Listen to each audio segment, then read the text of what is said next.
A sharp history major challenges Cliffe, saying Christianity isn't more reliable than other myths. He points to Hinduism's ancient claims backed by real geography. Cliffe fires back, arguing the resurrection sets Christianity apart. Is the Bible just one myth among many, or something more? Comment down below what you think. Now let's dive in. I find it difficult to say that Christianity is more necessarily reliable. Like it is the most reliable option, when every single option will teach roughly the same ideals and ethics. Sir, Muhammad died and stayed dead. Siddhartha Gautama Buddha died and stayed dead. Jesus died, 3 days later, rose from the dead. Does that not set him apart as unique, as different? No, because Odin died and came back. Who? Odin. Really? Yes. That's mythology, sir. And mythology can communicate truth. But if you're a history major, you better be honest. You better acknowledge that literary style is mythology. The literary style of the Gospels is not mythology. It's a clear claim. We saw him die on a cross. Joseph of Arimathea, very well-known guy of that day, great politician, buried him in his tomb. We dispersed in disillusionment. Nobody was a true believer. We thought the case was over.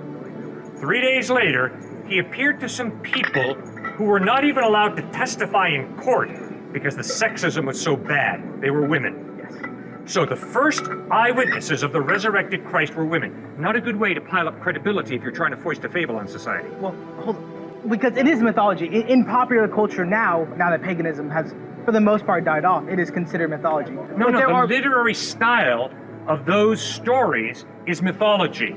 It's not reading like, at this time, in this place, with these people around, Odin said this and did that. It's the same with Isis and Horus in Egyptian literature.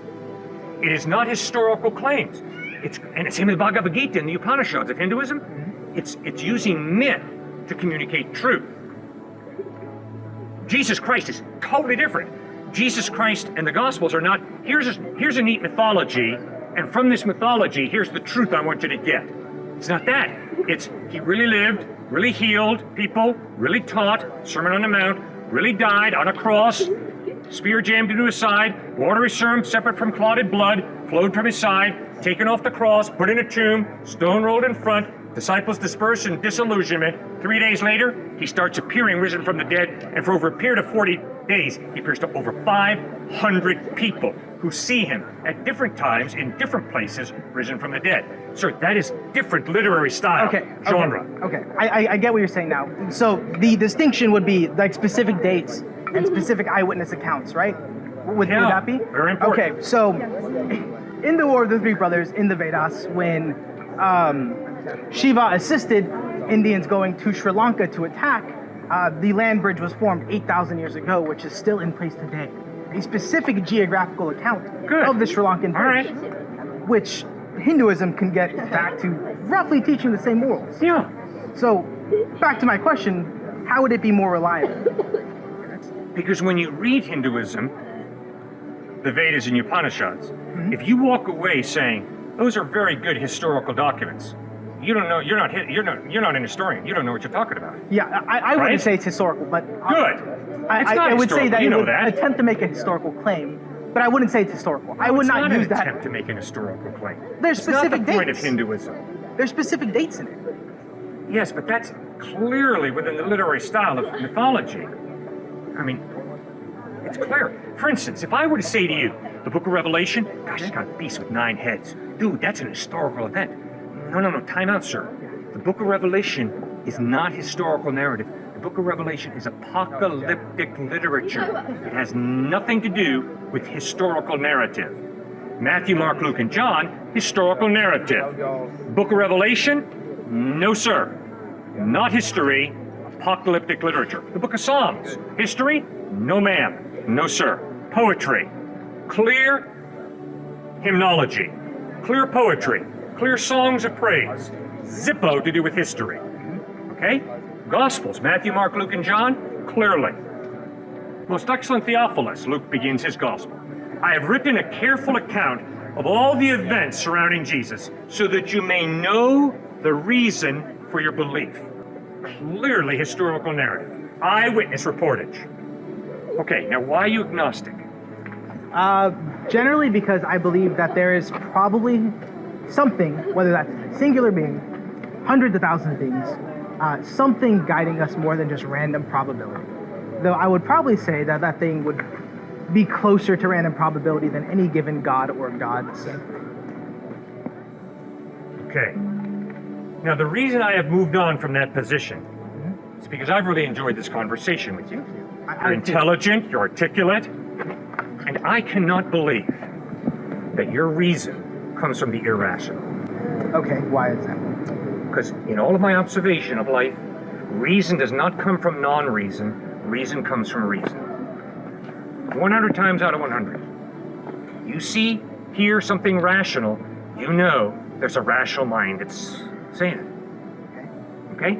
So, is it more reasonable for me to think your ability to reason and articulate as beautifully as you have comes from non-reason? Or is it more reasonable for me to believe that your ability to reason and articulate comes from a rational being, creator God of some type, or gods? To say that, I feel like we have to grant that math would be irrational, because probability essentially boils down to math, right? So like the probability of any given piece of bacteria evolving to the next piece is simply just a math problem, right? Just probability. How many X times can we get before X mutation occurs? Okay, fine. I understand. Here's why I disagree. Just met this guy. All right, I don't know his name, I don't know anything. I cannot treat him as a mathematical formula. I cannot treat his decisions as a mathematical formula. Why? Because he's a person. He's not a mathematical formula. So I have to have different tests other than mathematics to determine whether we should build a friendship or not. I will look for things like integrity, honesty, the ability to care, the ability to be empathetic, the ability to make a commitment. When he says, Cliffe, I'll meet you at 5 o'clock down at the restaurant, he's there. He takes me seriously. I take him seriously. We begin to share our lives. We begin to open up. He tells me about some of his pain and hurt. I tell him about some of my pain and hurt. And we encourage each other. We build each other up. See, sir, that's a relationship. Has nothing to do with mathematics, has nothing to do with quantum physics, it has nothing to do with science. It has to do with trusting a person. Well, let me share with you why I'm so firm on this.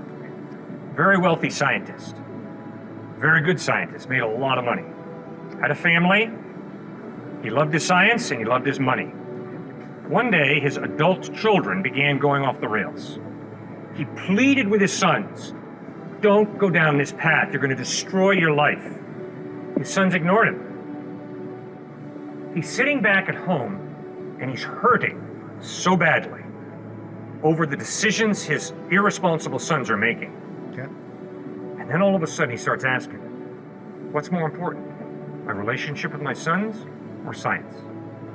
What's more important, my relationship with my boys or my bank account? And all of a sudden he began to realize what's far more important to me is my relationship with my boys. I've made a mistake. All life long, I've been emphasizing science, career, making a bucket load of money. The mistake I've made is I haven't woken up and realized what on earth is the most important thing to me in life. By far the most important thing to me in life is my sons, my boys. And they're self-destructive, they're exploding their lives. And I can't change them.